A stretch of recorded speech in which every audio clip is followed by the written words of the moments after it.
Приветствую вас на своем YouTube-канале Cake Lemon. Меня зовут Стася Лимонова. Эта неделя у нас праздничная, масленица, и все пекут блины.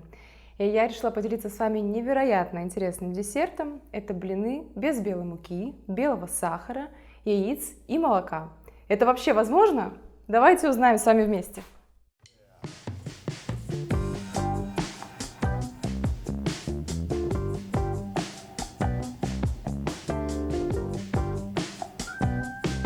Когда мы заменяем белую муку, как правило, мы используем смесь сразу нескольких видов муки.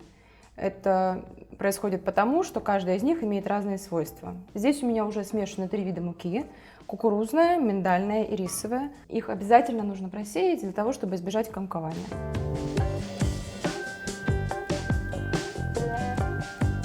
Просеивание муки также дает нам равномерное смешивание всех видов муки.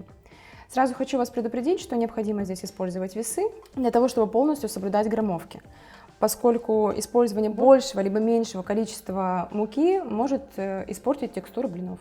В муку мы добавляем 1 чайную ложку разрыхлителя теста и тоже качественно перемешиваем.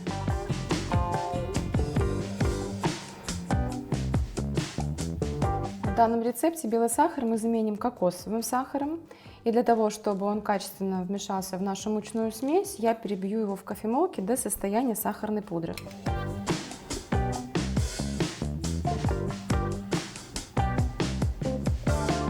Отправляем нашу сахарную пудру в муку.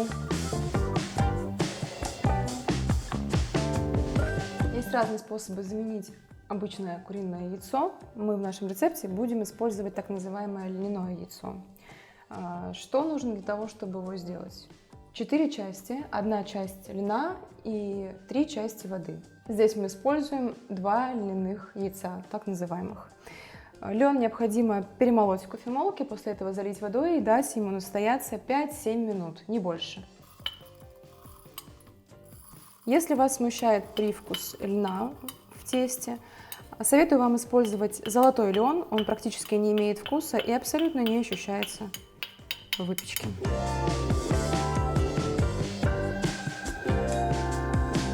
У меня уже подготовлена вода, поэтому перемолотый лен я высыпаю прямо в стакан, после чего хорошенько его замешиваю. Лен желательно размешивать вилкой и обязательно проверить, чтобы все комочки были равномерно распределены, чтобы их попросту не было. И только когда вы очень хорошо размешали лен в воде, тогда его можно оставить набухать. Приступаем к жидким ингредиентам. Здесь у меня лимонный сок, я использую буквально 1 столовую ложку для того, чтобы усилить действие разрыхлителя теста. Далее в нашу смесь мы вливаем масло. Я использую масло виноградной косточки. Об использовании разных видов масела вы сможете прочитать у меня в инстаграме. Наше льняное яйцо готово. Оно стало достаточно густым, и мы можем добавить его в нашу смесь. После чего необходимо качественно замешать льняное яйцо с мукой и остальными ингредиентами для того, чтобы получить достаточно плотную текстуру, чтобы мука вступила в взаимодействие с льном. Наше тесто готово, оно имеет вот такую плотную консистенцию. Масло, используемое в тесте, придает ему немножко жирности, а льняное яйцо придает вот такую вот вязкость. Теперь сюда нам нужно добавить молоко. Это последний ингредиент, который у нас остался, и качественно все это перемешать. Каким образом это сделать? Я переложу наше тесто в достаточно большой стакан, сюда же волью молоко и буду использовать погружной блендер для того, чтобы замесить тесто нужной консистенции для блинов.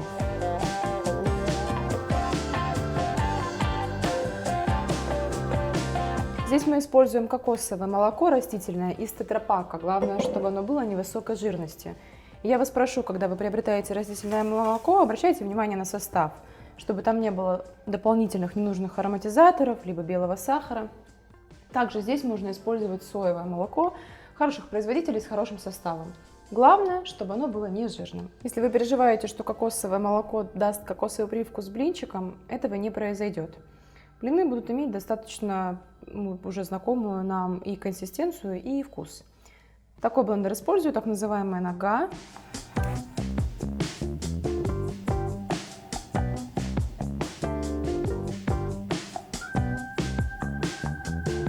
Ну что, мы взбили нашу смесь. Это заняло достаточное количество времени, поскольку лен имеет плотную текстуру, и для того, чтобы вмешать его, нужно было приложить усилия.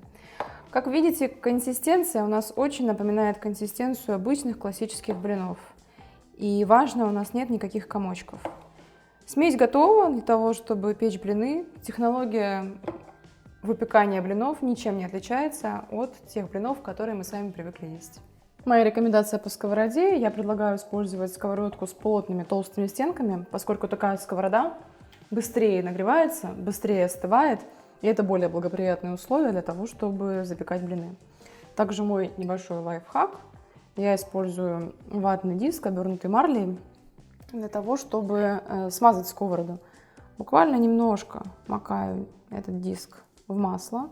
Кстати говоря, я использую кокосовое рафинированное масло для жарки.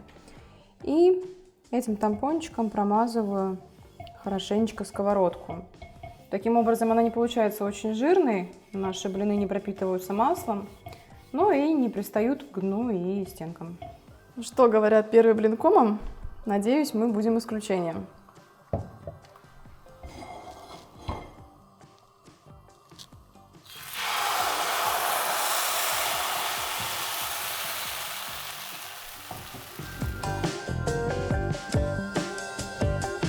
Я не прогреваю сковороду до максимальных температур, поскольку лен и кокосовый сахар могут немножко пригорать, которые используются в нашей смеси.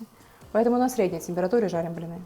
У нас получаются настоящие пористые блины, кружевные, все как полагается. Единственное, они более мягкие, чем те блины, к которым мы привыкли, и поддаются деформации. Поэтому я очень аккуратно переворачиваю блины для того, чтобы он в процессе не сгорел. На это время я просто убираю сковороду с огня.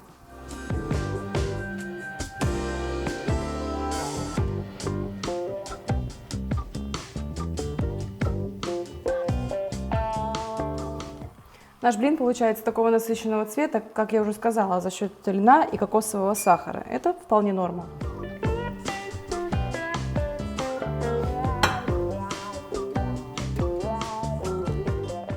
Ну что, наши блинчики готовы. Теперь в качестве бонуса поделюсь с вами, как я их дополняю живым вареньем.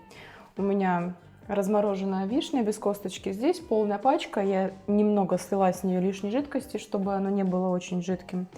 Перебью его в блендере с S-образным ножом. И чтобы не использовать сахар, не отходя от нашей концепции, я добавлю туда сироп топинамбура. У меня здесь 70 мл. Но вы можете пробовать на вкус, в зависимости от того, насколько сладкое вы любите варенье.